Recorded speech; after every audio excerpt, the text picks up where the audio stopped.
कंपनियों की तरफ से घोषित किए जा रहे दिसंबर तिमाही के नतीजों से पता चला है कि उनकी कमाई की ग्रोथ 14 तिमाही में सबसे कम रही है। अभी तक जिन कंपनियों के नतीजे आए उनमें 215 का कुल मुनाफा 2022-23 की दिसंबर तिमाही के मुकाबले 12.5% बढ़ा है, जो 14 तिमाही में सबसे धीमी ग्रोथ की रफ्तार है। दिसंबर तिमाही में इन कंपनियों की बिक्री की ग्रोथ सिर्फ 9.4% रही, जो 2020 की दिसंबर तिमाही के बाद सबसे धीमी ग्रोथ है। सर, इतनी धीमी क्यों पड़ गई है ग्रोथ?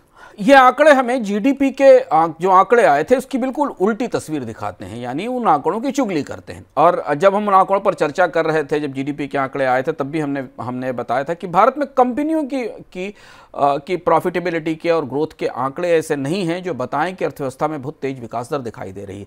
इन आंकड़ों से दो महत्वपूर्ण चीजें निकली। पर जो 215 के आसपास जो कंपनियों के नतीजे अभी तक आए हैं, जिसका की रिसर्च हमारे पास उपलब्ध है अक्टूबर से दिसंबर के क्वार्टर की, वो ये बता रही है कि ज्यादातर कंपनियों के रेवेन्यूज में गिरावट आई है। यानी सीधा सीधा स्पष्ट रूप से ये संकेत है शुभम की मांग की कमी है, और बाजार में मांग नहीं है, कंपनियों को वॉल्यूम की ग्रोथ नहीं मिल रही, चाहे उसमें एफएमसीजी कंपनियां हों या इंफ्रास्ट्रक्चर से रिलेटेड कंपनियां हों, सीमेंट कंपनियां हों। ज़्यादातर कंपनियों की परिस्थिति यह है कि बाजार में उन्हें मांग की ग्रोथ नहीं मिल रही है। इसके बाद भी उसका असर उनके मुनाफों पर दिख रहा है।